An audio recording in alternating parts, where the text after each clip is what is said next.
All right, YouTube, it's Brian Phillips coming back with a quick update. As you may have noticed, when we were taking the fluid out of the tires of our 1025R, I made some mentions that we were getting a different tractor. And we've been not so much hiding it, but we've been too busy to film any sort of updates for you. And we didn't really have anything specific other than tractor. So we have something interesting to show you today. And we're going to start off by showing you that, yes, it does fit in our garage. Mostly. Sort of. So come through the garage. You'll notice that it's parked here, and we have it very tightly packed in here. And this is a Kioti DK6010SE HST, which stands for hydrostatic, and it's obviously got the cab. And then we have the Kioti KL5521 loader, and just get a load of the size of the cylinders. I can't even wrap my hand around it now, which is really nice. And the way we ended up with this tractor was by, I don't want to say it was happenstance. I had seen them advertised, and I knew it wasn't going to be quite, it's not going to be a John Deere. But then I went to rule it out, and I drove it, and I had just driven a $51,000 John Deere, and this thing was considerably less money, a lot less, like $20,000 more than $20,000 less, and it did everything that the John Deere did better. And there was a few features the John Deere had that this didn't, but they weren't important to me, like cruise control. I don't do a lot of driving on the road, so it's not a big deal for me, and I don't really plan to use it a lot in the field. I did have cruise control on the 1025R, and I used it, I think, maybe 3 or 4 times. And to be perfectly honest, it was too rough, so it didn't really work well in our application. This thing has so much more power. This is a 60 horsepower. It's still a 3-cylinder, and but it's turbocharged. They have a 45 horsepower offering in the same line, and you can get it for, I think it's only like a $3,000 difference. So it's just, you're crazy not to get the bigger engine if you can afford it. So the other thing is, I was looking, actually, the reason I started looking at these, I was looking at a CK, which is directly below the DK, and then it goes up to NX or something like that. The size classing is weird, just like John Deere's, except John Deere changes them every 2 years, so you can't ever keep track. And of course, if you're into Case IH or if you're into New Holland or whatever, it doesn't really matter. All the big names are all about the same price now anyway. And reputable dealers are what I was looking for. The dealer we found was actually an hour and a half away from our house, or maybe 2 hours, depending on how fast you go. And that was one of my biggest concerns, was that this thing comes with a 6-year warranty, and it's unlimited hours, which is pretty awesome. And John Deere's was just, well, it's actually a 6-year powertrain warranty. I think it's a 2-year full bumper-to-bumper warranty for everything else. So, but I get the feeling that we'll probably have an easier time getting John Deere to fill a warranty claim. So just that's kind of the feeling I get at this point. But this thing has been awesome. Everything it does better than the John Deere that we were looking at. And this is a size higher than the John Deere. Mm-hmm. So it's got 2,474 pounds on the loader capacity at the pin. For lift capacity, that was very important to us. And then on the back, I think we have something like 2,800 pounds of lifting capacity on this 3-point. You want to give them a shot of the 3-point? Oh, and then obviously, one of the reasons we started this video, I did have to move this down because it is a very tight squeeze.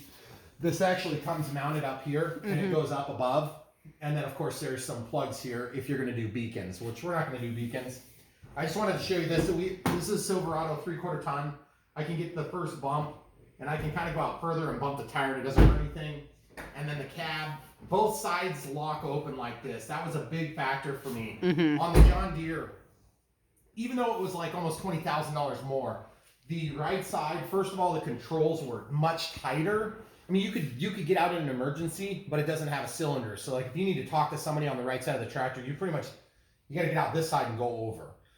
So and then I just felt like this thing rode so much more solid. I didn't feel like spongy or out of control. And I felt like when I drove the John Deere, they had big, huge springs underneath the loader, which is supposed to help when you're driving a long ways with a load. And I just felt like it's just going to let the load fall out of the bucket. And so I didn't get that at all with this. I just felt like you pull up on the controls, it goes down, it goes up, it does what you want, it does it just as quick, if not quicker. And if you look on paper, obviously we got the extra set of, this is actually an extra SCV This happens to be a detent versus spring. This is supposed to be spring. It does come with that. And then in this case, look at the top link. Everything is really heavy duty. And this was a big selling point. You can go up and down, and this actually just connects to the 3-point lever. So whatever position you want it in, so long as it's running, it will move up or down. It's not like just an up or down, or like John Deere had a, you know, like a bump to control so you can move the tractor forward and backward. And I said, well, that's really nice, but that's on the 4 Series. I'm looking at the 3 Series, and I was looking at the absolute top of the 3 Series. Well, this is one of the biggest factors, is that we have these telescopic, and I think they wanted like $400 some odd for that option to add on top of a $51,000 tractor at Deere. This comes standard on this. Well, actually, this might not come standard on this model, but that's the way that they got it from the factory. So the way it was equipped. And then of course your side checking here, you've got all sorts of positions. And then of course this little chintzy rubber band, of course you don't have to leave that on there. But you can go way out or you can go way in. And then you've got the slotted hole, and then you have the regular holes. It's like in my case, I'm still learning kind of how to use all this stuff because it's new, and then the drawbar is huge. This thing can come out completely. There's only one pin position for it, which I thought was a little bit goofy. And then of course this shield, it's brand new, so it's kind of hard to move right now. We've been working it out. And then the PTO shaft, they've got this nice cover that screws in, which is kind of nice. You can really keep that thing clean and free of debris. So, I mean, so far I'm just really impressed with the build. And by the way, if it weren't already obvious, we're not, like, nobody gave us any deals on this. We didn't even get 1 penny off of it. So, it's not like other YouTubers out there. This is more just kind of sharing part of our experience with you. We just really like this tractor. Also, the wheels can be put into 4 different positions. You want to show them this? The valve stems are on the inside. That's a no-brainer. Every tractor manufacturer should be doing that. And you can see the way that the wheels are clamped on here. You can actually rotate, so the wheel can be actually, the tire can be here, here, here, or here. And I think we can go one more step out and make these things, but you just always get your arrows to point forward, okay, on the top of the tire, and that way you'll get your maximum traction. So really happy with it so far. It drives super easy. It's bigger in the cab. You have room for your elbows. The back window opens up nicely. It opens further. The windshield wiper blades, the defrost. There's not a defrost on the Deere. I couldn't believe it. And when you get in some heavy snow, my hope is, well, now that I've bought this, we'll never have a heavy snow again. But I'm kind of a realist here. This thing's going to keep the snow from sticking. Windshield wiper fluid access here. We've got a plug right here. I've kind of sort of covered it up. You want to show them this? We got the plug for the trailer. I mean, this thing has all the features that you want, and it doesn't have a bunch of unnecessary features. Like, for instance, there's a recirculate on the air handler. So you can actually open and close the air handler. That was something you couldn't do on the Deere, and I couldn't believe it. This still has the regular sun visor. This has a stereo that's got USB. It's got a headphone jack input. It's got a cigarette adapter over here. So it's just as nice as the Deere. The Deere offers a Bluetooth option, but this stereo is a really inexpensive option. It actually sounds a lot better than the Deere. I was really disappointed with the Deere. Plus, the speakers are front-facing, but they don't face at your head. They kind of face at your feet, so it doesn't work that great. This is AM, FM, and it's good. It's not anything to write home about, but it's fine. The biggest thing for me on this tractor was just the way that it drove. It's got the tilt steering wheel, it's got the lights, it's got all that stuff built in. The parking brake goes on and off easy. Deere had its parking brake in a goofy spot. Deere had an air ride seat as an option that was included in that $51,000 tractor, and we didn't know if we liked that or not, because we're afraid the complexity is going to add to the possibility of failure. And so this just has a spring ride, but it's just as, I mean, it's fine. It works totally fine. I don't really care, just as long as I don't have to feel every single bump.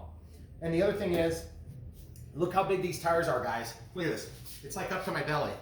I can get a lot of water weight in these if I want to. Now, I'm not sure if I'm going to do that or not because this tractor's already big. And that leads me to another thing. Do you see the way that this loader mounts? It mounts at the front here, Deere goes up to the front, okay? So now this was one issue I did run into, is that this was down like this. And that makes it extreme. The only thing I found on this tractor so far that I actually don't like is where you put the diesel in, is right here. Plus I would like to have a yellow cap just because, you know, I don't want somebody to accidentally put gas in there. That'll make a bad day. But anyway, this pin I had to take out and replace, or put it in the opposite direction. And these fold out legs are how you take the loader off. On the Deere, that beats out this loader setup just a little teeny bit. Also, I have a block heater right here. This is for the engine, and I believe there's also a differential heater. I don't know if they put that option on this one, but there is a different heater. In my application, I'm gonna stay in the garage most of the time, so I really don't think it's gonna be a big issue. And just Deere had all the mounting hardware for the loader way up here. This goes down here, mounts, and then it carries way back, and then it mounts to the back of the tractor, which is really nice because when you have a heavy load, you just don't feel it out hanging on the front, you know, bouncing you like you would on the John Deere. Also, they put a lot lighter bucket on there. And you're probably thinking, Brian, that's crappy. No, it's not. Because you don't want a heavy bucket on a low capacity, because this is still basically a subcompact tractor. It's just like the biggest size you can get. If you get into a real tractor, you can put a heavy, you know, 3/8 of an inch thick steel bucket if you want. Because you've got the capacity for it. But that Deere bucket on the $51,000 tractor I was looking at, it had to be 3 times as heavy as this bucket. I mean, it was incredibly heavy. And sure, that bucket will never need to have a hammer taken to it to straighten it. It will never need a new cutting blade. But who cares? It's so heavy, you use up like half your capacity on the bucket. Unacceptable in my book. Also, let's go around here. Let's show them a couple other things. These are just the little things that I noticed that were like, Deere, how do you not do this? It's like you're charging 20 grand more. It ought to be awesome. It ought to be better. It ought to beat this thing in every way. Size of the hood. Mm-hmm. The visibility is so much better. I love the way the Deere looks. It comes out easily to where this bar is. And it's beautiful, and it's got that little stripe emblem on the top, which really does, it's nice when you're driving. It just looks cool. It makes you feel good. And by the way, I still have a green tractor. Don't hate me. This thing comes down. There's pins on either side. You can lower that down, loader up, loader down, doesn't matter. And then if I want to get in, quick. I have my bucket down like this just to make extra room. We can actually park it either way, but just this way I get a little bit better position for the doors. This has a quick-tach hitch, which is skid steer style. Now, I actually don't like that feature, and so I'm going to show you my solution for that. That was one of the features that really, it had me on the fence. And you're thinking, Brian, you have all these positive things you're saying, like mirrors. The Deere didn't have mirrors. Are you kidding me? Had one interior mirror. Yep. It was like what I used to see my kids in the back seat of our Traverse. These mirrors were standard, okay, guys? And even if they weren't standard, you pay like $100 for them instead of $450. This Kioti has a steel cover over the hydraulic lines, and look how thick they are. Now, granted, this is a bigger loader, and that's bound to happen. But on my Deere, I had plastic up here that protected those, and I did hit something once. And I did bend the line. Luckily, it didn't pinch it enough. It didn't really cause any significant damage. That was one of the few places I actually damaged my tractor. And then I think we twisted the crash protection on that old on the 1025R, because we were trying to pull the log out that we used for the bridge. Yep. Level indicator. I've never actually used it before, but you can paint it or cut it off or whatever you want to do. I'm not sure if I'm going to do anything. I might paint it a couple of different colors or put a piece of tape on it, and that'll tell me what implement is what. So to get in the hood, this is one of the biggest things about this tractor that I like. Okay, look at that, guys. I didn't even have to get a key out of my pocket. The Deere, the top only opens. Okay, which, I mean, there's not really anything inherently wrong with that, except that when you only open the top, then you have sides that you have to fiddle around with to get out. Now there's just a twist, and they do come off, but to get back here, and granted, we're in the garage still, guys. I mean, this is a small garage. And look at this. There's a screen right here. I can take that screen off. There was no screen in the Deere. I couldn't believe it. So, I mean, it's just one thing after another. This still has the diesel exhaust recirculation, whatever they call that thing. So it still does the burn off like all the new ones. My expectation is we'll probably never use it, because when we use this tractor, we'll use it hard. And then it just won't, you know, it's either going to be driven to get around and screw around, and then it's going to be driven really hard when we're actually doing stuff with it. And to be honest with you, everything I could do in the old 1025R, I can do in idle on this tractor, truthfully, except for digging. And we did some dirt work. We'll show you that too. But we got all sorts of intercoolers because, of course, we've got an air conditioner now. We have a obviously a turbo, which let's show them the turbo. Just to show you guys, this would suck to have to work on right here. But the thing is, let's just get real, guys. This loader comes off in just a few minutes. Okay, this whole thing comes off. And let's show them, speaking of loaders, where all that hooks up. And by the way, that's metal. Not that, I don't know if that's good or bad. I haven't made up my mind. Because if it's bad, if it gets hit by a branch, my concern is that even though it's going to protect the engine, you're going to damage the hood and it's going to stay damaged. Whereas the plastic on the John Deere and a lot of the other manufacturers is going to be a little bit lighter, which is not good on a tractor. You want all the weight you can get on a tractor, but it is going to definitely hide the damage. I found a stick probably the first or second day we got that 1025R and it about killed me, but that's another story for another day. So looking right here, you can see, well, even in this tight spot, look at this, guys. I could get in the tractor there if I needed to. I mean, it's not going to be convenient, but you can do it. Right here, look how well protected these hydraulic lines are.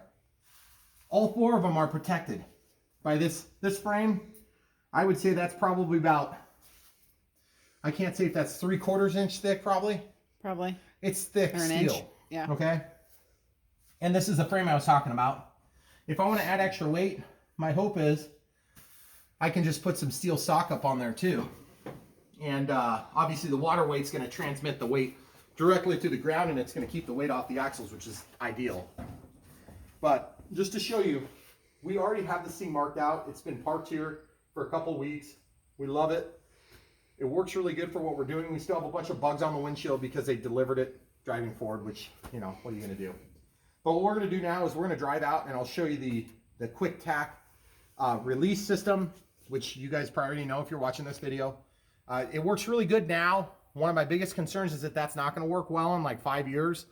But being that we're parked inside and I can just keep it lubricated with some sort of like a dry lube, I think it's going to be just no problem at all.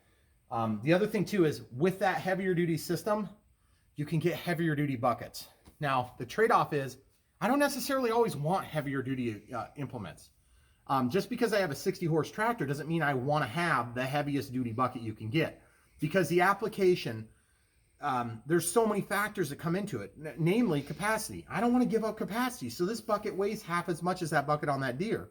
So that means I'm gaining half again as much of that bucket. So if I'm moving sand around, I get a full bucket and it's heaping, you know?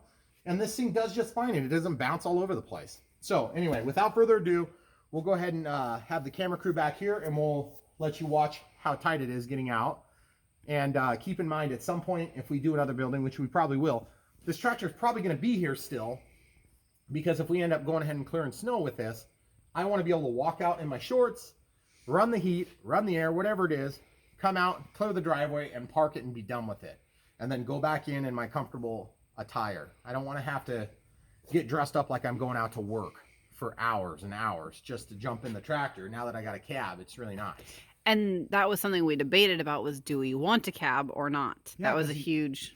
Yeah, because the open station, it's not all bad. I like the open station for visibility. You don't lose visibility on this thing. I mean, you lose visibility going straight up. That's about it. And we did have to do a little bit of trimming to get through our crossing, which we can show you that too as well. This is just going to be the quick rundown. And when I say quick, nothing I do is quick, but it's going to at least give you an idea of how we came to this conclusion. Obviously, leave your comments below. If you want to hate on John Deere, if you want to hate on Kioti, I don't care. The point is, it's my money and I had to spend it. And to be honest with you, I had a Deere guy working with me so hard, trying to find a great deal for me. And I mean, he'd been over all these different places. We were going all over the place. I drove like 3 hours that day to test drive this, to test drive that. And then get this, I found a 10-year-old model of the one that I looked at, almost exactly the same. And the guy was offering a very attractive price. It had a snowblower. It had, what else did he have? A 7-foot a backblade, big backblade on it. No hydraulics. It was just passive. Mm-hmm. But it just didn't have the whole package that I was after. And you know what? It cost almost exactly the same as a brand new tractor. There's something about breaking the machine yourself. Yeah. It just makes you feel better. Well, and I don't think you even said this at the beginning. the reason that we switched. We were just at capacity Yep. on the 1025R. And the 1025R was awesome. Yep.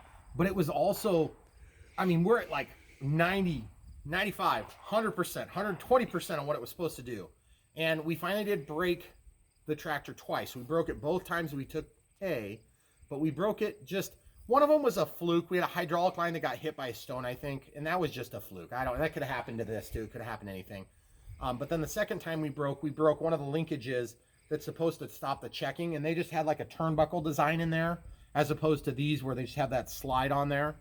Well, this thing broke, and believe it or not, we went out in the field, we found it, we welded it back together, and we ran the rest of the day. Well, unbeknownst to us, there was 2 snap rings on top of the 3-point, and the snap rings got yanked out. We didn't know that, because when that turnbuckle broke, it pulled out and yanked off both those snap rings. So we had a $185 repair, most of which was because of delivery and pickup. Well, that was like $60 of it, which is very good value, by the way. To pick up and deliver for $60 is crazy. But the thing is, $120 down the tubes, because then they didn't want to warranty it. And I said, Deere, you guys realize I'm making a decision right now between Deere and a competitive brand, and the competitive brand is doing a lot better than you. So why? I mean, you're going to really, hold to a hard line on this. Yes, they said. So mostly because corporate would have come back and said no. Anyway, it doesn't matter. It wasn't that big a deal. I mean, we're not super worried about a $180 bill on a piece of machinery that's this important to our life. But the key is, when you get a big, huge company like Deere that has tons of parts and service available, that's a big value, even though it costs me money. And we weighed that into our decision. Mm-hmm. We can still get service on this locally in our major metropolitan area, but the company that was selling them here, we just didn't want to do business with them because they couldn't answer the phone. So we went an hour and a half away to get service. And if we need service, we can still get service. So it's just going to be a lot more inconvenient. And my hope is get a bigger tractor. For what we're doing now, we shouldn't need service.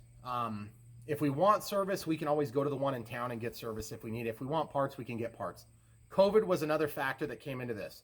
Because all the stock is down at Deere, they were having to move mountains to get subcompact tractors. I mean, there was hardly any used inventory.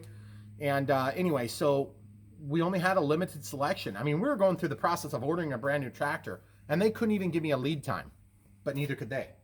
So when looking at the problems there because of COVID, I had to weigh that into it too. Mm-hmm. So tough set of circumstances to work through, but we feel like we made a good decision. Every time I see it out here, I think, man, I really like that tractor. And it's just big, it's just heavy, and it works. Mm-hmm. And even though it's big, it still fits into a tight spot, and we'll show you by how much margin, because you'll kind of chuckle to yourselves. All right, without further ado, let's start this thing up. Okay.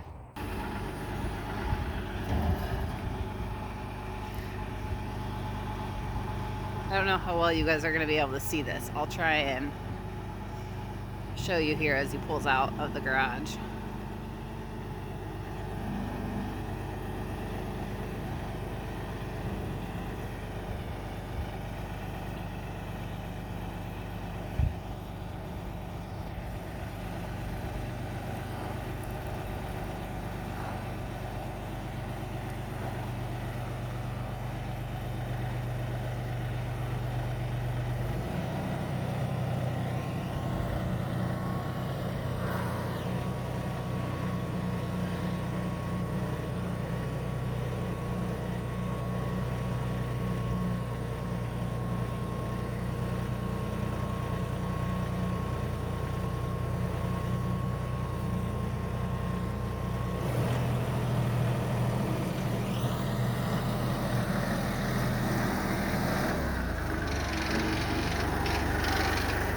You guys see what I'm talking about? It's rather tight, as in we touched the weather strip and pushed it out of the way about a 1/4 inch. So as we wear down the tires, we should resolve that problem largely. So this thing turns on a dime too, and I sort of don't want to tear up the yard, but I'll show you on the pavement, even though that's worse on the tires. So do you want to see inside the cab here real quick, people? Okay, so the first thing you're going to notice, I'll close the door, camera crew, sorry. So the first thing you'll notice is it's quiet, except for me. We have regular heat controls, air controls. The air conditioning is on. This points on these ones here, and it's blowing hard. I don't know if you guys can tell. And then of course this one kind of points more from these ones. And yes, it does keep the windshield nice and defrosted, or rather defogged. That's what we've worked with so far. And of course there's a heater. It takes a little bit to get hot, takes a little bit to get cool. It's already really cold right now, actually. Then we have a stereo that's off right now because you can select between auxiliary input, which is through this thing. That's kind of goofy. And then this, which turns the stereo on, so I'll have to be careful about how I do this for copyright. Okay, so the stereo works. It's nothing fantastic. But then of course you can also use a USB stick to put music in there, which is always nice. So just for copyright reasons, I'm gonna shut that off. It's got a nice little storage area here. This is how you turn four-wheel drive on and off. Look how easy that is. That's in, that's out. The shifter knob goes to neutral in the middle, just like a stick, okay? So I'm rolling now. So in gear, in middle, in high. This thing will go about 19 miles an hour, I think. Okay, which is kind of scary with the loader on. You're only supposed to go about 9. Obviously this thing works really good. It locks out. This thing opens perfectly, and you've got a nice heavy-duty handle. So if you have a passenger riding, which you're not supposed to use, they can kind of put their butt on here and sit, and then their body stands here. So it works really nice. Obviously this gives you enough room to get in and out. You got to be a little bit careful about the hydraulic control. You can lock it. On John Deere they had a 3-point lock, so you had to put it in the middle position to work, and if you pushed too far it would lock, and if you pulled too far it would lock, which is nice so you don't accidentally catch it, but it's just annoying. This is one other feature I wasn't crazy about on this, is that the PTO shaft lever looks a little bit like a toy. That's the only thing I don't like. Then of course the lights, these are the big huge gigantic lights. Got the defrost on the back. It's just a time operated, so you press it, it starts and then shuts off on its own. We've got the got that actually touches the whole time, which is nice. The Deere did not touch all the time, which just drove me nuts. Okay, and then the front. Also, if you get this tractor, there's 2 drains back here. Okay, let's show you out here. Look how nice that is. That gets all the way up there. The Deere was not quite as high, but there's a drain right under here, and there's a drain right under here, just to get the AC water out. So this opens, closes super easy. And basically then we've got a Pto Cruise, which you can use to run your equipment at a certain speed, plus or minus. The display, I thought from the pictures, nice to have an actual fuel gauge here. We've got the hours, 8.3 hours. We got this with about 1.2 or something like that. And then of course you've got your RPMs. You do not have a speed. You do not have a speed setting on here that I know of. Maybe a feature. A horn, which is like, wow, rocket science, you know, a horn. Like, who would have thought that'd be a good idea? Turn signals. Turn signal. Real easy to actuate. It's a little bit far away. Tilt goes way down in your lap if you want, or way out. I usually run it in the middle, but you can still get out around it, which is nice. And it feels solid. Like you don't have some, you know, like, is that actually in position or not? And then the locking brake, of course they've got a left-right brake, and then there's a little electric switch. When you turn that off, it makes a limit switch there. So then you can see that you've got that on, okay? So I'm gonna put that back, and then of course the control, the instrument cluster tells you that. So that's gonna keep your brakes tied together. I do notice that there's just a little teeny bit of slop, so you can still kind of give a little bit of hesitation if you want, but I'm just basically braking like normal. And then of course the forward and backward, which we're in gear, so I'll just show you. This goes all the way to the floor and all the way to the floor. You notice it's a little bit slower in the back setting when you're in low gear, like this, okay? Now when you're in the high setting, that thing will go fast. And then of course your throttle, and then your 4-ways, okay? So that's no frills, guys. I mean, this is the most frills you're gonna get. And then of course the air and heat if you're not used to it. Look where the speakers are. They're actually out, really easy to get to. Oh, fresh, recirculate. Fresh, recirculate. Huge, huge detail that John Deere missed the boat on. Okay, now throttle is all the way at idle. I'm at just under 1,000 RPMs. Look at the speed. This thing will go up to like 107 inches, I think. It's like way up there. And then of course the bucket tips all the way down. And I got a little bit of dirt in there. So as you can see, we got a really good sweep there. And then of course there is a float setting. This is nice. Look, I can actually tell what the settings are because it's marked right there where I can see. They also have it here, which is nice, so you can see. Okay, so then throttle up all the way. That's way up there. As you can see, we've got good hydraulic flow. It moves fine. See, it's not bouncing around like crazy, guys. This thing just feels solid when you use it. You just don't feel like in the John Deere, I just felt like you were bouncing around all the time. And so obviously I'm not going to keep beating it up just to show you. But the mirrors are good. You can actually see what you're doing. Those adjust all different directions and then swing out of the way. So they'd be like almost breakaway if you catch a tree, which is another thing I want to talk about. So I'm going to throw the brake on. So the brake, you push your pedal down and then you pull this back and then you do have a brake indicator, which is nice. You don't have a gear indicator. You just have a neutral indicator. So there's neutral. Okay. So now I'm going to pop out of the machine here. So camera crew, you want to film the loader working here just so you can see how it works? Okay.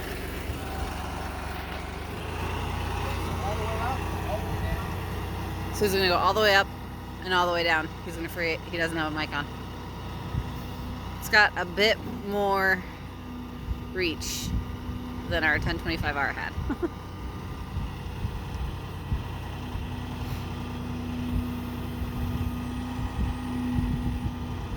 This is okay, he's gonna do some driving. The bucket on this is 72 inches wide, and our old one was 60, I think. So the bucket is a lot bigger. So this is high gear.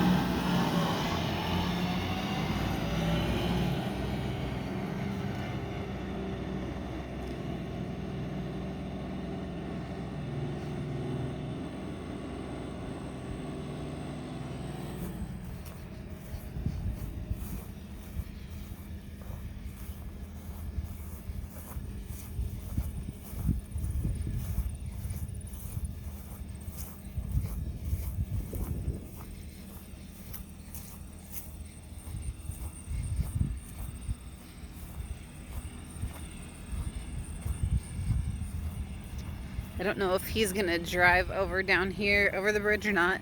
We did change this approach a little bit.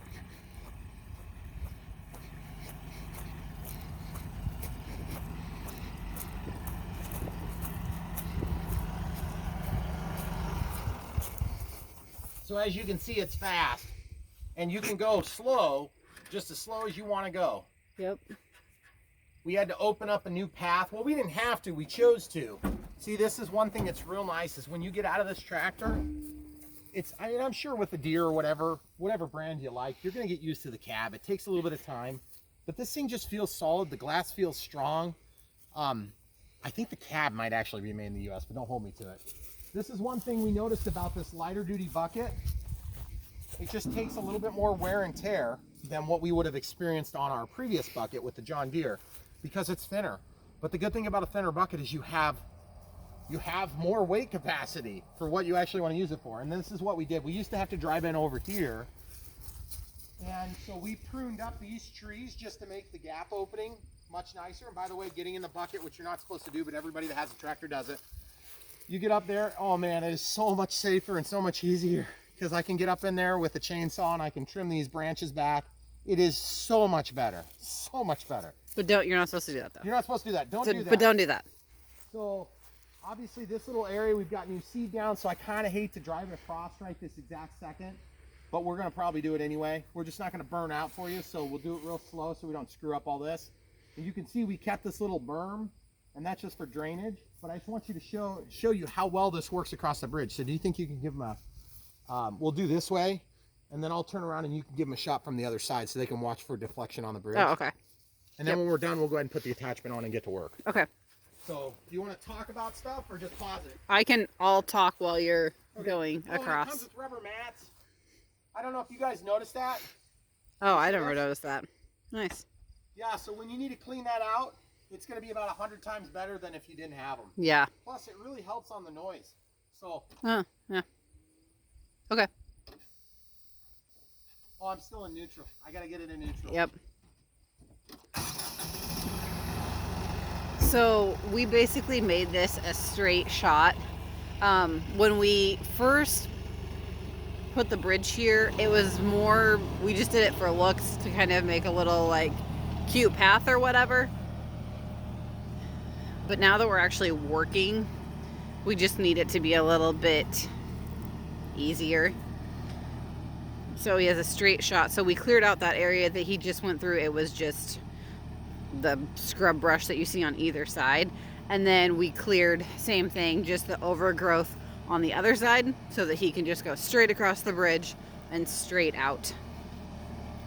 You can kind of tell the differentiation in grass over there where our property line is. So there's plenty of room to go out there, turn around, do whatever you need to do.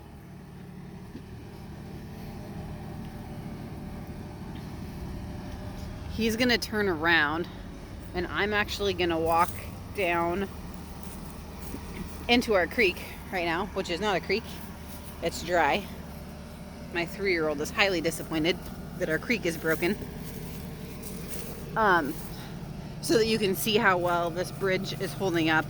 This is obviously a lot heavier than our John Deere was. But we still have plenty of width here on the bridge for whatever we need to do. So he can just come straight through here. He just kind of did his little turn up there.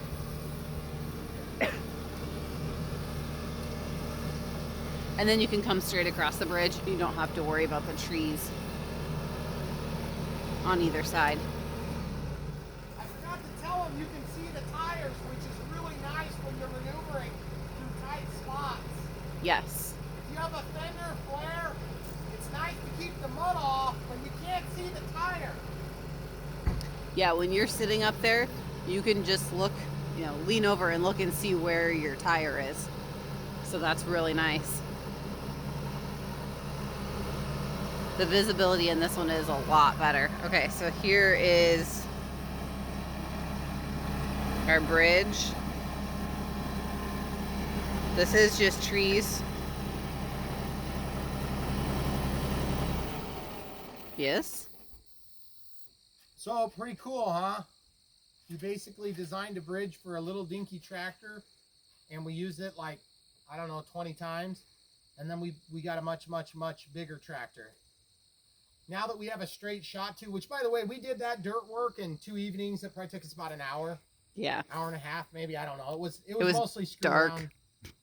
We went through, the first thing we did with this bucket was we went and drove through like 4 trees. Mm-hmm. It was awesome. I cut them in half like butter. It was gorgeous. But you'll notice there's absolutely no issues with getting across this bridge. It works out just fine. I'm sure we'll get, I think we'll plan on keeping the bridge for a few more years. Somebody's shooting a cannon, evidently. Neighbors are having a really good day. But we love this tractor. It's been great so far. It's done everything we need, which is not much yet. But we're at the end of the hay season, and we're getting ready to do snow. And then next year we'll be ready to rock and roll. We'll have hopefully worked out the bugs with the machinery and getting everything to hook together, which is next up. So we'll go ahead and show you driving up. And I'm going to intentionally take the most ridiculous path so you can see it going straight up the side of the hill, because that's always fun, and I do it pretty much every time I try. So. Okay.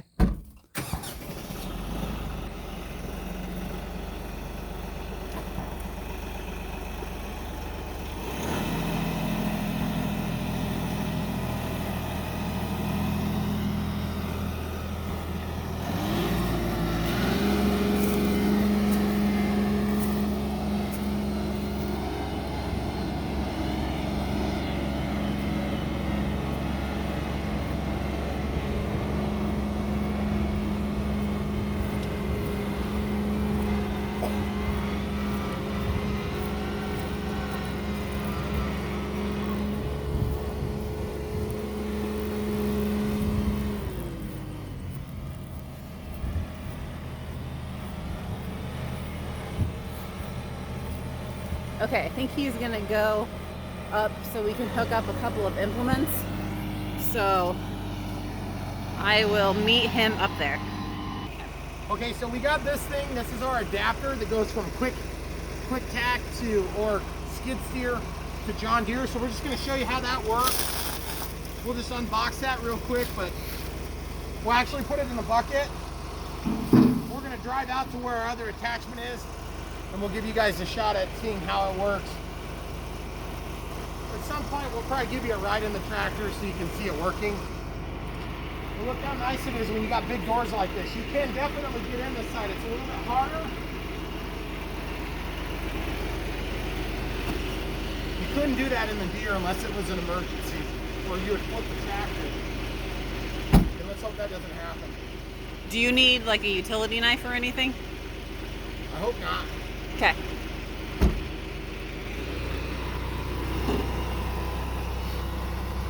So yes was the answer to the question.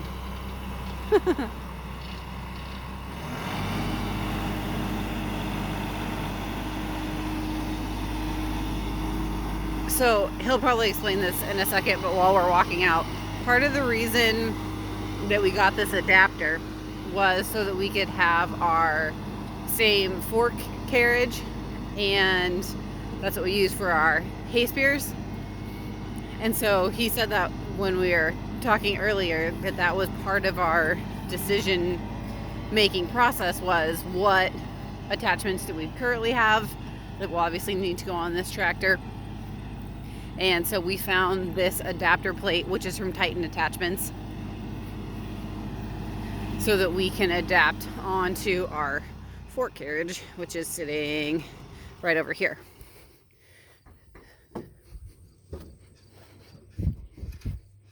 One thing about this tractor is that since it's so new, I'm still learning all the different noises that it makes. Mm-hmm. Because you'll be driving along and then you hear like a clicking or something and you're not sure what it is. I think these things click when you drive. So you have to get used to the different noises that your machinery makes, because they're really hard to differentiate between a problem noise and this noise when you're not used to it. Mm-hmm. So it takes a little bit of getting used to. And then you'll notice that I lifted this up. Now you can see how valuable that would be. So obviously I wanted to show you another thing too while we're getting into it. You see how big that hole is? See how big that hole is? This is more of a standard top link on a class 1 carriage. It's still a class 1 3-point hitch. So I thought that class 1 3-point hitches were the same, but I think this is considered to be like a class 1-2. And on our John Deere 1025R, I believe that was considered a class 1-0. So it was the size of this dimension was class 1. But then there's also this dimension to where the PTO shaft is, and then of course there's the size of the pins that's being used. And the size of pins has to do with the horsepower of the tractor's engine. So in this case, you can see we've had to use different size pins and things like this. This top link pin is going to be a different size. On virtually every machine we have the smaller pin. So we can either replace the top link, the whole assembly, which I don't really have any interest in doing, or we can, like on this particular implement, this is one of the few implements that actually has the bigger hole. Remember that, camera crew? Mm-hmm. And this is the pins I was talking about. These we designed these to make this work with their smaller top link. So now on that one, we could actually put a bigger top link in. Mm-hmm. And then also these holes, look at this too, camera crew. So this must be the 1 1/8 inch hole. You got to come over here. You're not going to see what I'm talking about. Oh yeah, okay. You see that? Yeah. Okay. So we used the 7/8 outside dimension here, and we probably could have got away with the 1 1/8, which is nice, because then it'll have no slop when we pick it up with the 3-point. The other thing is when we lay this down, we got to remember to square it up. So same thing is true here. We've got this smaller hole here. Okay. There's only so much room, so your top link is never going to be any bigger than the top link is on your implement. But in this case, we happen to have the bigger size. So that's kind of convenient. So the reason I show you that is because there's two things that we got to hook up to all of our old stuff. And when I say old, I mean it's still like a year old. We want to be able to hook up the front, and we want to be able to hook up the back. So that's what our adapter is going to do for us. So it's basically going to take us from this quick hitch or this quick-tach style to a John Deere style, which is really nice because a lot of the lighter duty stuff is designed for your 1, 2, 3, 4, 5 series tractors, which of course we would fall right into the, like somewhere between the 3 and the 5, depending on the tractor you buy from Deere. But there's a lot of implements available. And so we found this thing and it was real reasonably priced. We gave around 200 bucks for it, shipped. They shipped it ground. And the only thing I had to buy in addition was I think I bought a couple of pins. Because on our original John Deere, they shipped this ground, which is crazy. The ground delivery guy probably hates us. But you see this? See how there's holes there? So this is going to allow us, this is from Titan Attachments. We'll link to this. You guys can buy this, help support the channel. And then down here, this is where your quick-tach attachment points go, which is right here. So you see that? So this is going to go up under there. So we'll show you how that works right now. But I want to get this out of the packaging. We haven't even used this thing yet, so I hope it works. And I think that they also make one if you have like the Euro style John Deere. They make the Euro style. That one doesn't work, but they make one that's the same. Yeah, the quick-tach. Euro style has a different pattern. Yeah. And the two different sizes are actually in different positions. Now the one thing I also noticed is that this thing almost stands up if you have a flat enough surface. But in our case, we just kind of have the dirt. So you could either hook it onto your implement and leave it pinned on there if you're going to buy one of these for each of your implements, and then you can use the tractors. But in our case, I'll just flip it up when I'm ready. Then also, we just went to the normal tractor supply store, Baumgars, whatever it is, and we got these bigger ones. So this is kind of what we're looking at. See, it's a category 1/2 or 1-2. So you can see the pin diameter is 1 1/8 here, but then this is 7/8. Okay, so that's going to allow you to use your older equipment, but you got the benefit of a bigger pin. Now the problem is you're still only going to be as strong as whatever the weakest part of the machine is. So I don't know how I feel about that, but the way I figured all this stuff out, it's not like they give you a spec manual. I mean, you'd think they would, but this came on our baler when we bought it. Okay, we took those off, and what did we put on? The smaller ones. Exactly, because we had a smaller tractor. And so you start kind of piecing these things together, and you're like, holy crap, that's huge. Why would you ever need a pin that big? Well, you would need a pin this big because we're jumping around, folks. We know. Trust me. Story of our life. Okay, look at this. See that? Perfect fit, no slop. Okay? See, this is what we would be using. Lots of slop. Yep. Now, could you haul an implement around with this? Yeah, of course you could. Is it going to be hard on your balls? Yeah. Nobody wants that. So the other thing is, this is not the top link size, but you can see that that's like way big. Okay. So now, how did I figure that out? Again, this isn't rocket science. It was just guess and check until I figured it out. I basically took what I had at my discretion, which was, this actually came off of the 54-inch drum mower. Okay, this is one of the pins that they provided. And then I took off my 3/4 top link that I had been using. This is actually the old size. And this actually isn't a top link, it's just a regular pin, but I have top links that are also, like every one I have is a 3/4. Right. But you'll notice this one's even more sloppy, okay? So every time you make a change in direction or you dig into the ground or whatever, that would wear and tear the crap out of your pins, if not your balls. So we'll just show you this one. Look at that. There's just a little teeny tiny bit of play, okay? So for that, I was able to get some sleeves, and those sleeves we're going to keep with the tractor, okay? So that's super easy. And if you look at this, watch this. Look at this, folks. So now I'm torn between, do I just go ahead and weld one little tack point on there and then just make it so that's the normal size? Or do I just slide that in and out each time I attach an implement? So these things are real cheap. They're like $3 or $4 or something like that.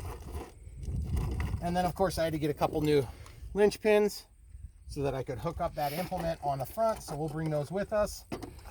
The moral of the story is nothing in life is easy. Even when you get a bigger tractor to make your life easier, you still have to spend a lot of your life trying to figure out what size of stuff you need. And we spent a long time trying to get the stuff for that 1025R. It was actually more hard to find that stuff, I think, than it's going to be to find these things, because there's more tractors that are in this size class. So, without further ado, let's show you how hard it is to take this bucket off. Actually, I might go ahead and put the bucket right on top of here. This is where we had stored it before. Okay. So we might as well store it there again, and I'll just put this down just in case. You got blocks here. That's just so that the bucket has a downward angle so that it drains out instead of holding water. So we'll put it like that. I haven't even taken this bucket off yet. Am I just filming? You're just filming. Okay. So this is what you're going to do when you take your bucket off. Pretty hard. I mean, there's no pins to deal with. On the John Deere, we had little pins we had to deal with. Yeah. So we'll see how this goes. Okay. Also, I wouldn't shut this thing off and turn it on so many times. Yeah. Yeah. You can see too with the doors, that was one thing that we really debated about with having a cab, because we're out here, or our son's out here with us helping a lot, and there's a lot of communication that goes on. So then he has to just open the doors to talk to us. But in the summer when it's really hot and he's doing hay, to be able to have air conditioning will be huge. And then to clear snow in the winter, it'll be a lot more comfortable for him working out here for long periods of time. So the cab is definitely going to be nice once kind of everybody gets used to it. So I don't know, should be able to see this good.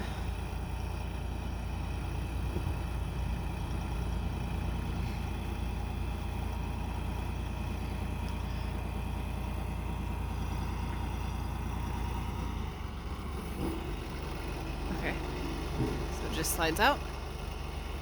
That was pretty easy. Okay.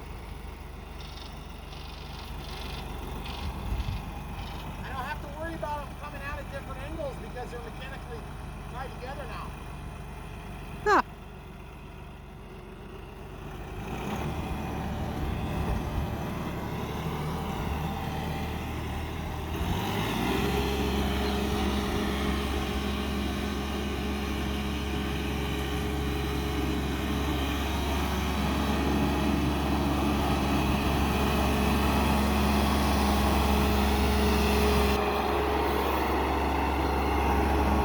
So since I'm not helping him, he'll have to jump out and get this set up. Normally one of us would probably be able to be there and keep it set up. What we were really worried about was that an open station compared to a cab is that you got to get in and out a million times. So far, it's not really been a big deal. Okay? Oh yeah, buddy. So now, you can tip it, or in my case, I'm just going to do it because I'm too lazy to get back in and out. There you go. Now we got a John Deere. Wow. Now we got a John Deere attachment. Well, that was easy. I know. Let's go pick that thing up and show them the forks. Okay. That's also from Titan. You want to talk about that? Yes, that's true. This fork carriage is from Titan Attachments as well. We got the one with the, Brian always calls it a headache rack. I don't know if that's totally the right term. And then we have, I think 42-inch forks. And so that came as a whole unit. We also got the one that has, there's the adapter here, and then in the center, sorry, the sun's in my eyes, for the hay spears. So we're able to have our hay spears on here too. So that's why we chose specifically this one. And Titan was really good to work with on both of these things. Well, that was easy. Okay, so then we're gonna have to grab those linchpins that he had so we can pin that in place.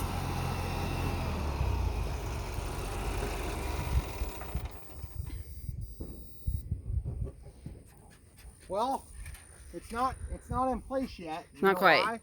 The holes aren't. No, because this.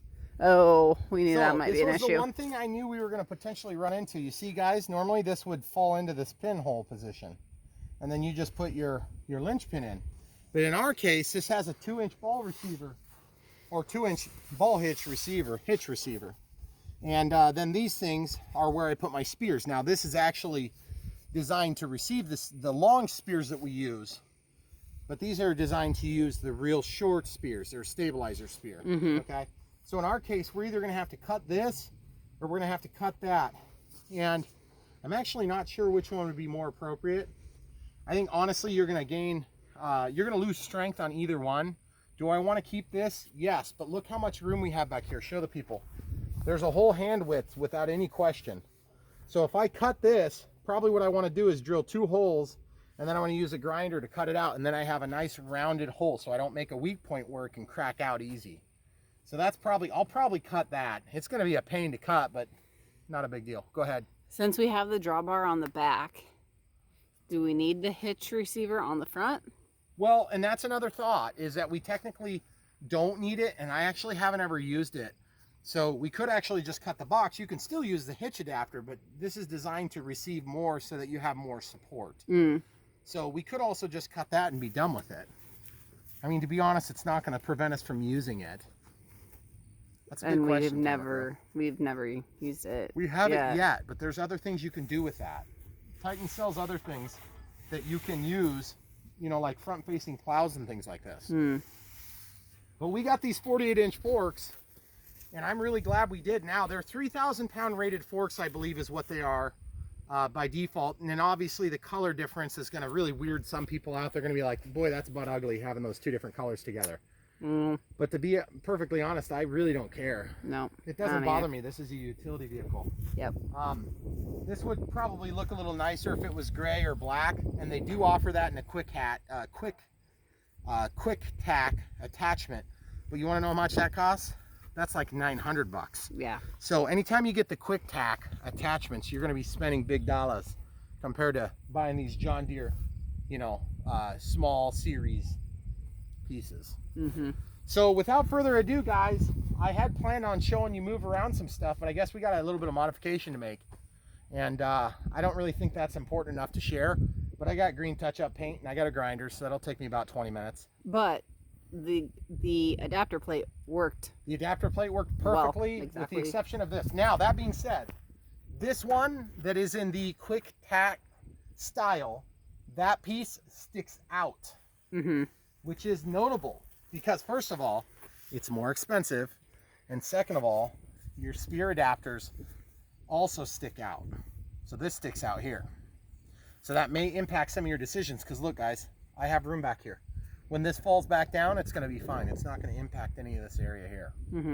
So I just wanted to show you guys that. That was the whole reason for the video, and I ended up going into like extreme detail on everything else. I mean, you've seen my videos before. You know what you're getting into. I really like this tractor. My wife is not scared to drive it. To be honest with you, I think she's more compelled to drive this one than she is to drive the Deere. Yep. Part of the reason we ended up with this tractor is this hill right here. You guys have seen it.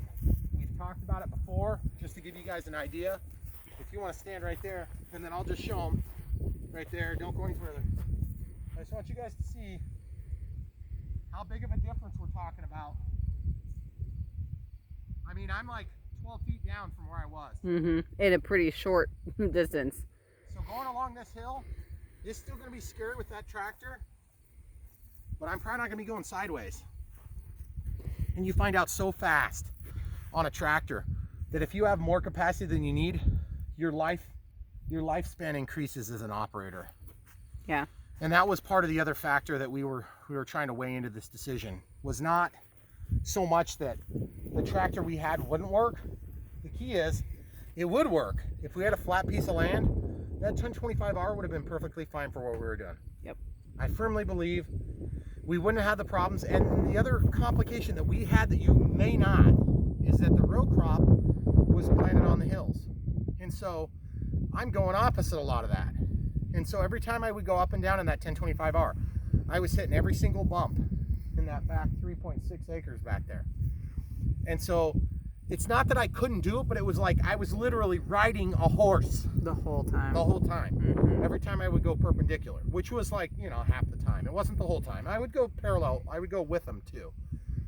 But I would say that more often than not, I was going, you know, perpendicular. And there were some spots where, man, it would just about knock you out of the chair. I would literally stand up and ride it like I was riding a bike or riding a bucking bronco or something. So very happy with the decision so far. I wish I could show you the lights, so maybe we'll do a nighttime video, or maybe we'll slap on some video tonight with the lights on or something like that, just to show you it doing something, because I feel bad, like we haven't actually showed you doing any work with it. Another big thing, more capacity on fuel, which is nice. That's not a big issue. We had a 5.5 gallon tank. Generally, a bigger tractor is going to use more power just getting around to move itself around, not necessarily the implement. But the thing is, you can go a lot faster when you're using the implements. So you have less time. You're literally buying. Okay, so guys, we just got done cutting this thing off. We decided against cutting this frame here, which would have allowed this Titan attachments fitting to more or less slide into here. And we're glad we did that because, and I just didn't want you to miss out on any of this. So we're just gonna touch it a little bit with some JD green. And now we can still use the 3-point. We can still use the front. We can still use our hitch adapter, which this is the hitch adapter. This is just an example piece. As you can see, we've got just like a regular Kurt hitch adapter. And if this extends past into there, then we'll just have to make a new hole if we have to do it that way, or we'll just put it in there. And that's going to prevent the pins from going all the way in, okay? Because you can see that this is going to necessarily need to protrude through. So we give up the least in terms of structural stability by doing that. So that's why we chose to do that. So one other minor detail. If you're using one of these things and you have to make a weird cut and you take the safety shield off and you go through your glove and then cut your finger, these things work awesome. This is the first time I've ever used one, and I was able to keep my knuckle closed. These things are awesome. They're like little stitch strips. And they work really good. You peel them off and it just like holds everything together. Because I said I got to keep working, but I was lucky I had my safety equipment on. I had my safety glasses and my hearing protection, and I had my thick leather gloves on, and I still got a nice little dose of reality there. But those steering strips are great. So now all I got to do is peel those off and clean it later again and redress it, and I'll be done. And then this thing should heal in a couple hours because I already cauterized it. But as you can see, now that we've got that on, I'll go ahead and roll the bucket back and just show you that it's going to pin in there just like we expected.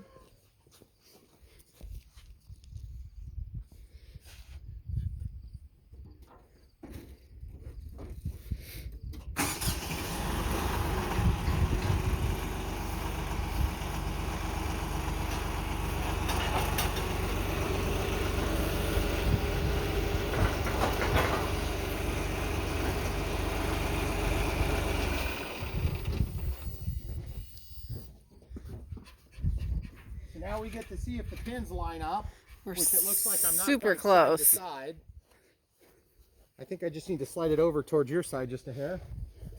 See those two pins? I'm assuming it's going to fall kind of all at once. I should have tipped it forward a little bit. That would have made this easier. It looks like we are kind of lined up in this hole, and we're just not lined up perfectly on that hole. So I don't know if it just needs to be worked in a couple of times or if we're caught up on the paint. You can see we're really close here. You see? We're really close. Really close. Now show them from the other side here. You can see we're almost perfect there. So I don't know what dimensions out of tolerance, but it looks like we got room over here, but we're kind of tight actually. So now we're going to have to address that next. I'm surprised we're addressing this. But those things should just knock right in there.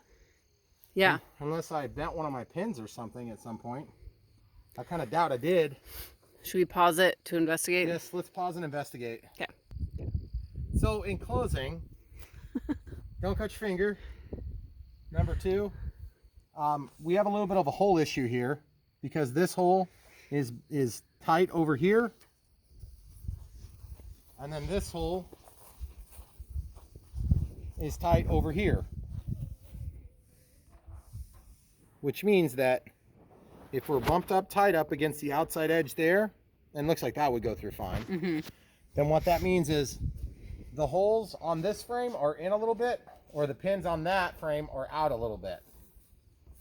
So the only way I know to get that to work would be to take a big hammer to the pins and try to force them over, or take it off and thin up the pins, which I'm not really excited about doing, or open this hole up, which again I'm also not excited about doing because I didn't want to modify stuff. That was the key, and I ended up having to modify a little bit. As you can see, the paint job is glorious. Little JD green touch-up paint from Rust-Oleum works great every time. So now I guess we have to wait and see what Titan has to say about that. And I suppose this video is probably going to keep going for you guys, but for us, we're going to have to wait a couple of days to find out. Back your life that you had been selling to keep the smaller, more inexpensive tractor. Okay, and by the way, the 1025R was not cheap. I mean, that was like a $15,000 tractor, and that was used. So this thing cost a little more than double that. That's it. That's incredible. We got a lot more tractor for the money here. And I feel like it's going to pay dividends the whole time we're at this property. So that being said, the factors we used to pick this were the height, the overall lift capacity, and the 3-point capabilities. Those were our primary factors, and then the secondary factors were everything else.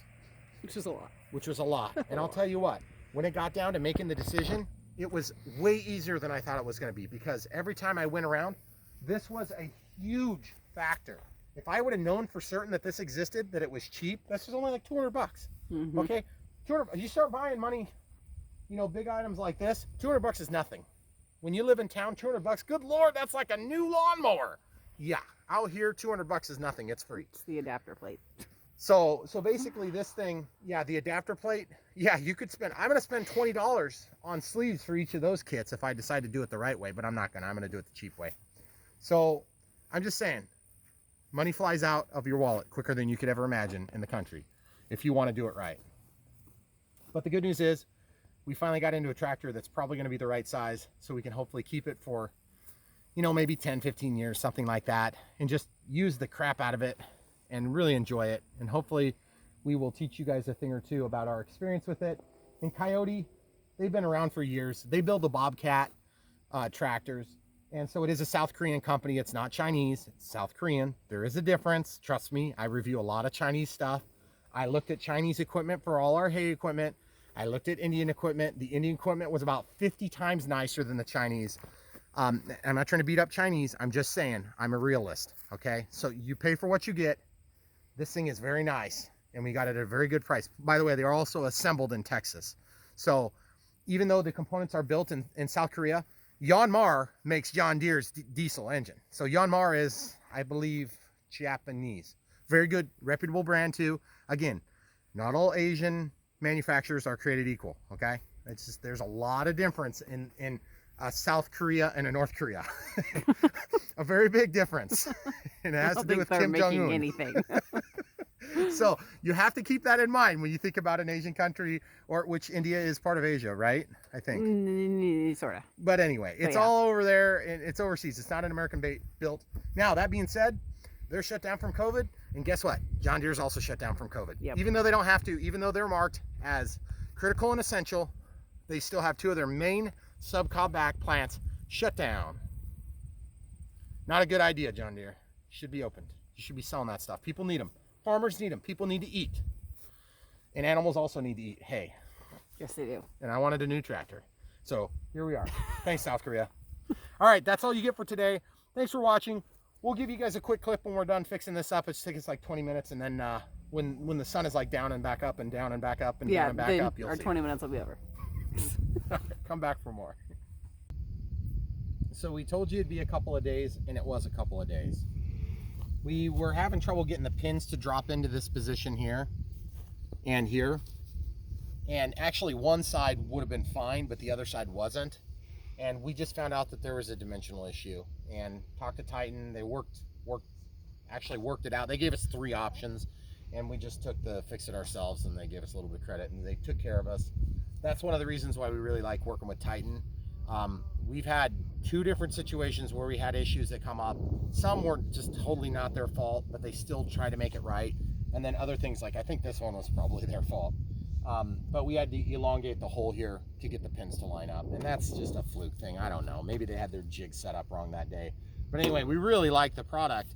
That was annoying, but they made it right. So anyway, we're gonna pick this thing up and show you how it looks and how it works.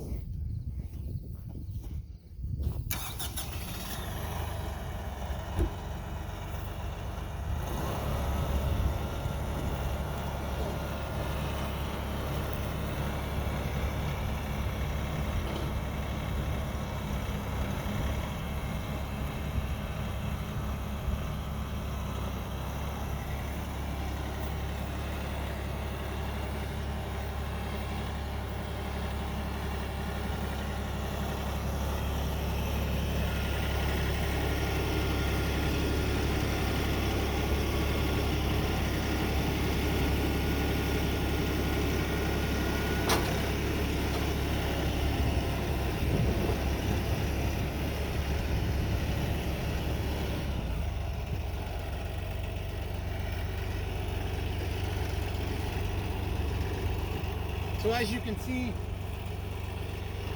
this is the other thing that we ran into on this machine, is that just this adapter, I marked it here, but when you pick it up, it doesn't necessarily center. So you have to kind of leave it at an angle for a second, which is not a big deal because you have to put your pins in anyway. So to get the linch pins in, and we found that you can just kind of stick the linch pins in here. And these linch pins, this is a Titan Attachments fork adapter as well. And so you can put linch pins in either here or here, depending on which direction works better for your application. I would recommend going to the bottom hole if you can. It's going to be the better spot for more leverage. More strength is going to be there. So we thought about getting some of these that have a string on them or a cable. So now we can basically get any John Deere attachment that we want that's up to, I believe, the 5 Series tractor, because we have the 2 different sets of holes. Yep. So basically the fork slide to whatever position you want. And if you want to show them over here, we've already used this on the 1025R and had great success. These are 3,000 pound rated forks, if I recall right. And they're 48 inches long. It looks like they're, shoot, it's scratched right where it says the rating. Oh. Yeah. It doesn't say on that one either. It does actually. I think it's 850 kilograms. So 850 kilograms, whatever that is. So it's about double that. So the pair should be a little over 3,000 pounds. And they sell heavier duty forks too. So without further ado, what I want to do is, we have all sorts of heavy things that can be lifted and moved, and we just wanted to kind of show you the lifting capacity on this unit without getting hyper specific. This is really heavy. That's extremely heavy. Those bricks are really heavy. There's lots of heavy things, but one of our biggest issues on that 1025R, even though we really loved it, was that we just literally ran out of capacity almost immediately with it, and that was a bummer. But if you look over here, we came up with these other really pretty simple solutions. This is nothing new. Anybody who's been working with farm equipment, this is a sleeve that gets us from 7/8 up to 1 1/8 inch. So you can get these things for about, you know, usually between $250 and $350 for a pair. And so you put one on each side. And also, after we shut down the video the other day, we were able to figure out how to flip around the top link. We didn't know at the time, But that top link that came on the tractor actually had a bigger size and a smaller size. I'm not 100% sure what the bigger size is. I think it might have been 1 inch, or maybe 15/16. But it's quite big. And so we got a sleeve adapter for that, and we actually flipped it around. So now we can use all of our existing top links, but if we get a big implement that really does require a big top link, then we can use the big top link. So then same thing here, like with the ballast box, you'll notice that they just don't have, there's no other way to do it really. So the only way you'd be able to make it big is to put a sleeve on there. And obviously sleeves are not free. I mean, they're certainly not super expensive either. So, and then little linch pins for all these things. We've had really good luck with this ballast box, by the way. That's a John Deere product, but Titan offers one that you can fill with sand, and it's got a slide up door so you can empty the product out. You can also use it to transport product, but I don't think most people are going to do that. They'll fill it with sand, or they'll fill it with concrete, and then they just use that. I filled mine with bricks because then I can take the bricks out, and it just happened to be a material that we had lying around. So anyway, we also had to redo the pins on the heavier duty applications. We went up to the 1 1/8, like on this Tartar tiller, which we actually immediately reversed the tines on. This has been an awesome tiller. We only used it for one project, and that was to get the grass growing all over the yard. It was kind of a big project. And I think the bid we got just to seed was $5,000 for that area. And I think we ended up spending, what did we spend? Including the tiller, maybe a little bit over $2,000. I don't think it was even that much. Because we spent $1,700 on this thing, and then we bought grass seed, and I think we spent $400 on it. Yeah, maybe because we bought seed twice. Yeah, but it adds up really quick. So if you spend $2,100, we're still a lot less than $5,000. And we still have seed in the garage that we've been doing little, so we haven't used it all. We got that after, I think. What was we got 4 bags. Yeah, maybe so. We did 4 50-pound bags to cover this hole. It's probably about an acre. Yeah. Which seems like a lot when you're actually out there tearing it out by hand. Yeah. So anyway, the point is we got everything overhauled. The only sleeve that we haven't figured out is this one, which is going to be from 15/16 of an inch. And then we need to bring that one up to 1 1/8 inch. And I don't even know that such a sleeve exists.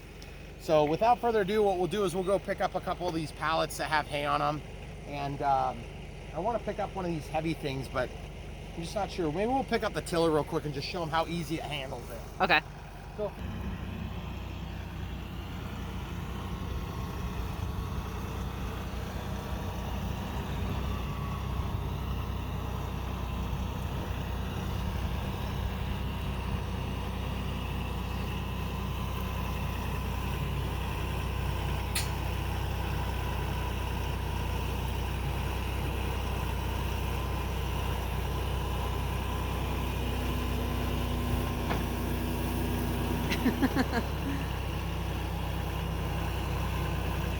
Definitely could not do that with our old tractor.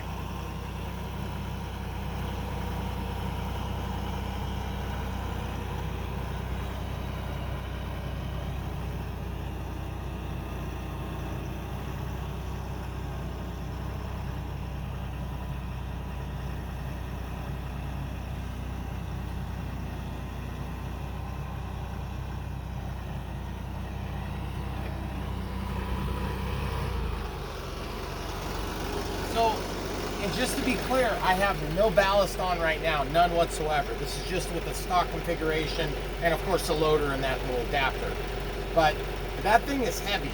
It was really heavy. We could barely pick it up with the 1025R, and I had that out at the end of the forks just to demonstrate. Go out at the end of the forks, it makes a big difference. I'm on a hill here too.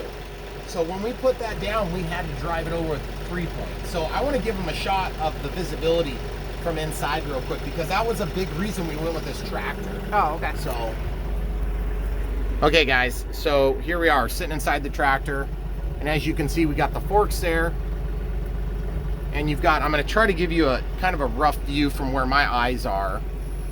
So as you lower down, you can see the forks they're down there, you can see them, the tips of the forks. That's a big deal. Now I kind of scooch forward to the front of the seat a little bit, or I lift up my head just a little bit.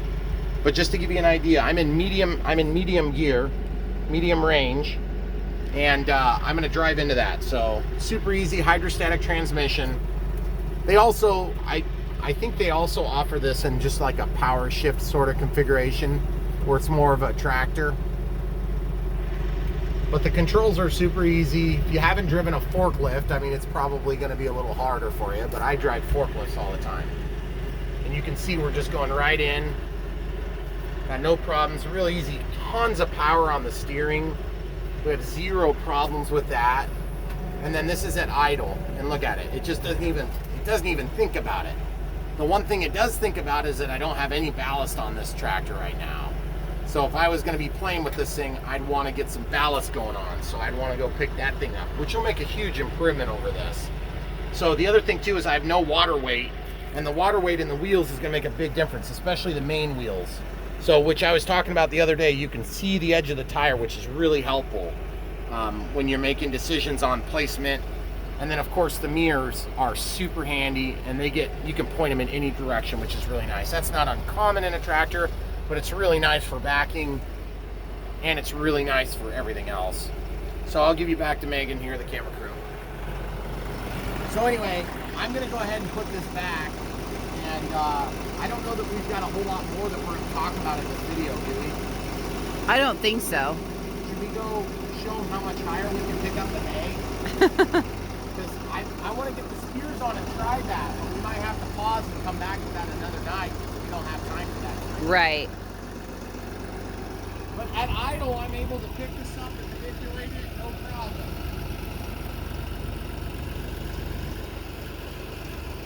Definitely could use a little bit more ballast if we're going to be doing this on a hill. How's that pallet? Is it all the way back? You could go back just a little further. Right about there. Yep. Am I hitting behind?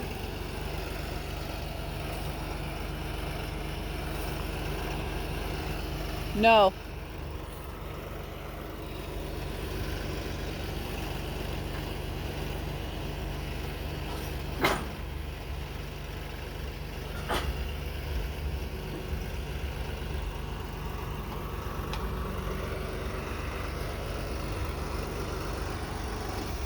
That's really all we had. We wanted to show you that there is an adapter available. Makes a huge difference.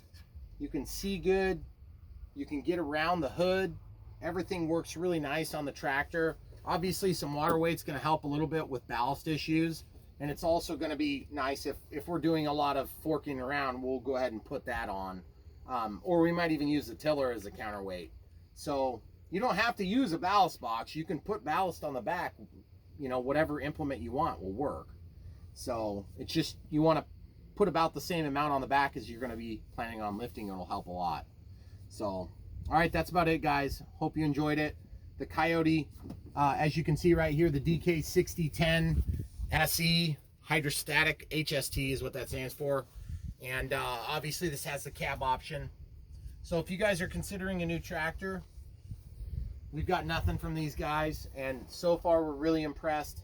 And like I said, about the only things I don't like are the fuel spout for the diesel, and then is there anything else? Of course the quick-tach, which honestly I think we're going to come to appreciate that and kind of want to like lean toward that. But right now, if we want to buy a John Deere implement, we can get it, or we can get the quick-tach implement, or we can get the skid steer implement. It's really nice for, you know, a really low price for about 200 bucks.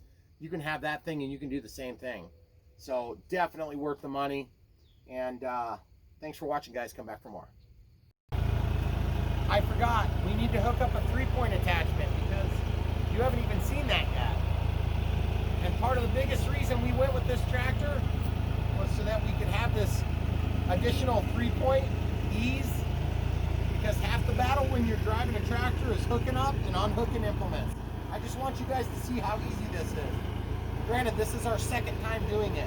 I was gonna say, we hope. I'm not quite centered. I'm still getting used to this tractor. So I'm gonna get centered. I'm gonna bring the 3-point down about where I want it. going to bring it down so it's below. Even if you shut off your tractor, you can always lift up, okay? So I'm close, but I don't even care. I don't have to be right on it. I'm going to set the parking brake, take it out of gear, make sure my RPMs are low because there's no reason to waste diesel for that. Now I can hop out and just watch how easy this is. You're going to have to be where I am for them to see. So this allows me to pull this in and out. So it's a telescopic, which is super nice. So all I have to do is pull off my linch pin. I'll just pull this one out too while I'm at it.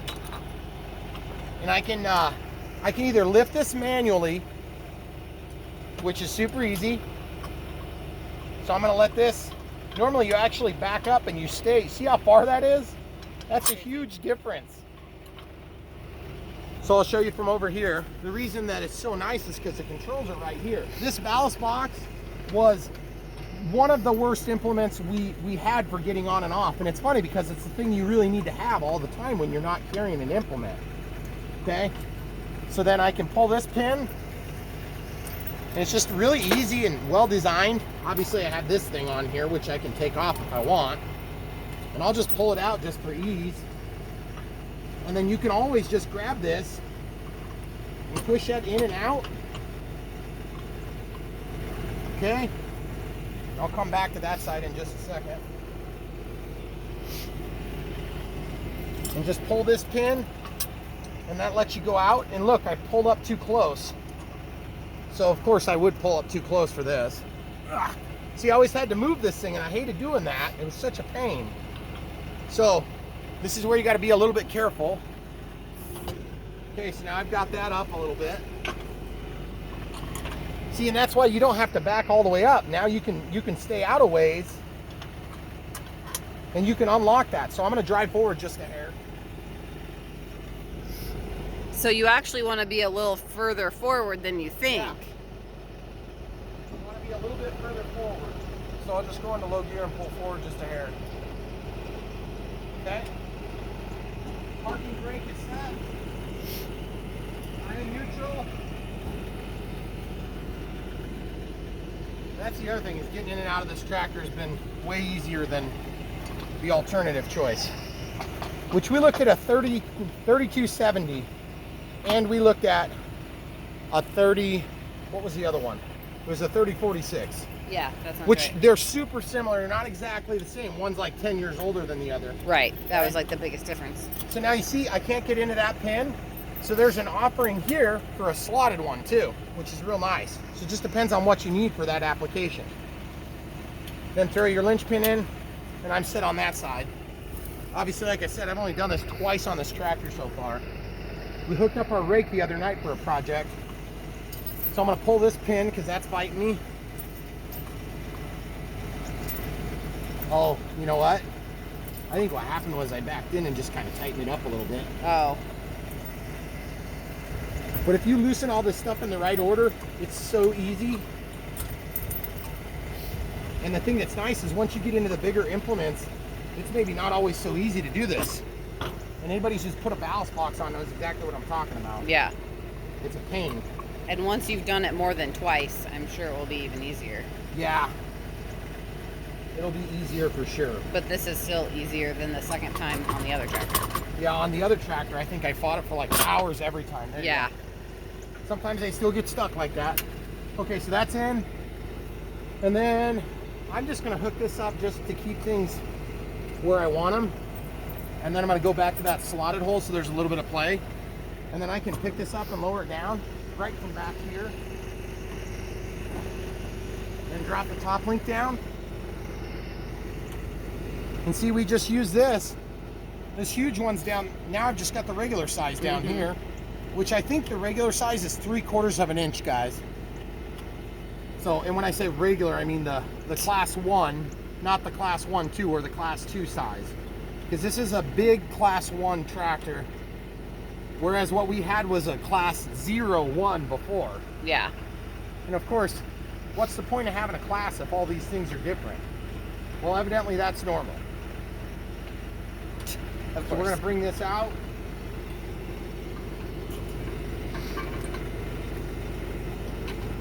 line it up, and that, I mean, there would have been way more swearing involved if I would have had to do this on the old tractor. That was less than 6 minutes on the video. See, and it just locked in over there.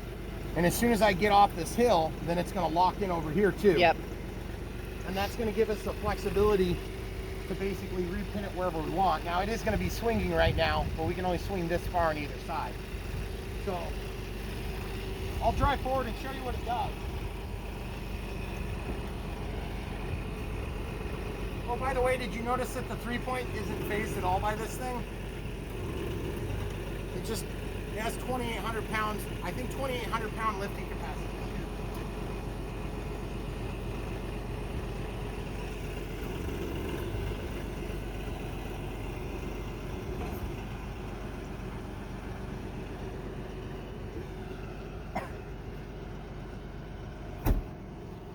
So I'm basically just going to let it swing over and it'll be there where it needs to be.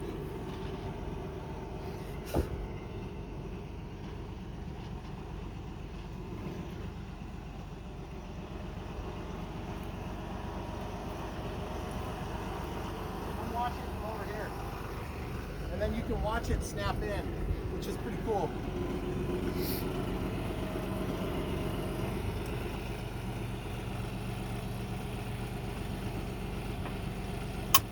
Now it's in. Yep. And I did that from the driver's seat. I just think that's the coolest feature ever. And I'm going to roll forward because I want to straighten it out a little bit.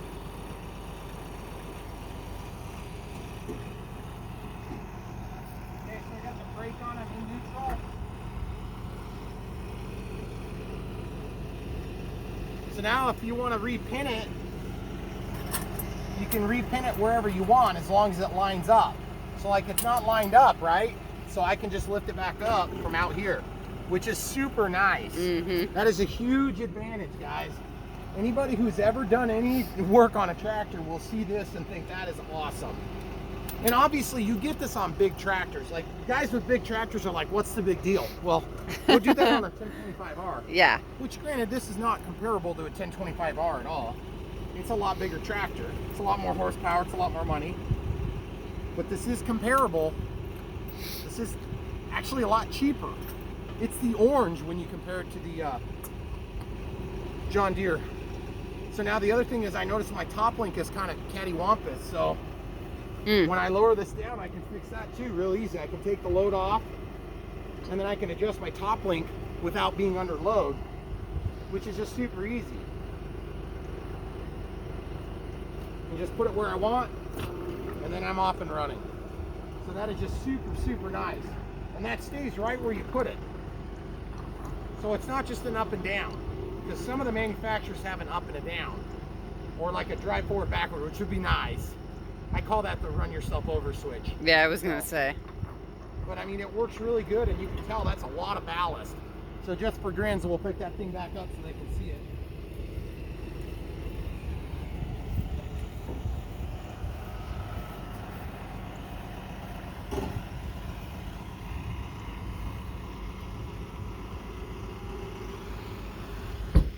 While he's turning around, this is what's going down our road most days. We are just in the middle of soybean and corn harvest around here, so we have big tractors everywhere. But this tractor is really big for us, and it's going to be really nice.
the reach on this is so much more than it was on our 1025R, which when you're stacking hay bales is a pretty big deal.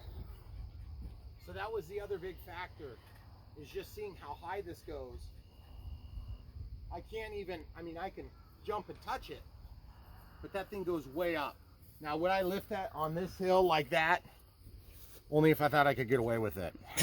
After lifting it a little bit, I realized that hill's probably going to win the battle. And that's, I mean, that small amount of ballast is not enough to do something crazy like that right there. Yeah. But that being said, this tractor, it's going to be a lot more sufficient for our needs. And our hope is, because it's so much bigger, we'll have less of likelihood of running into problems.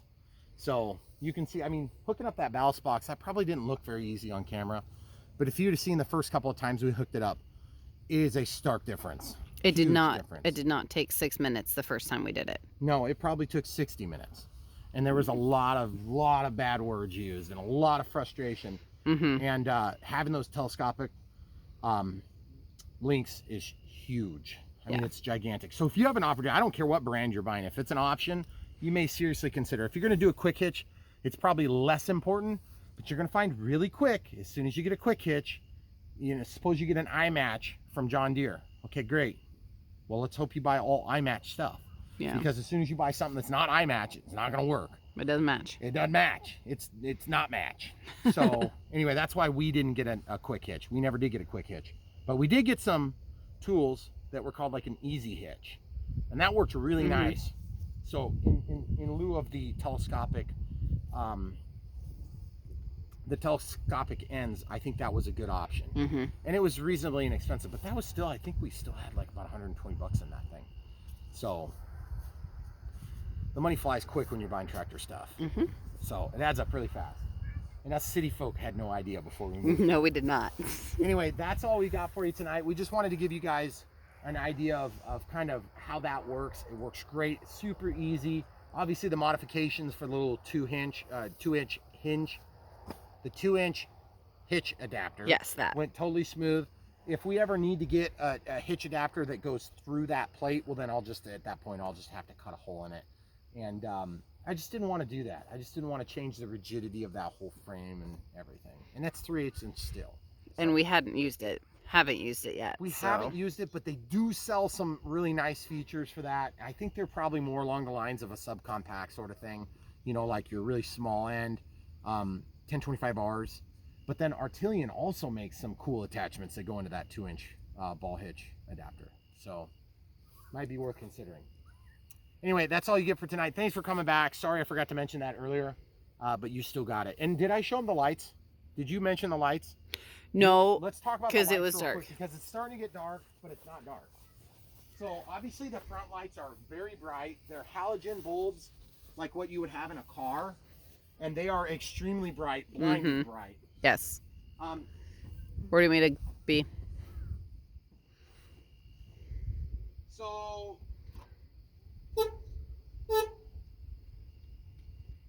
low beams off. The low beams are up here. Yep. Can you move over to the side camera crew? I'm trying to see them all. Okay.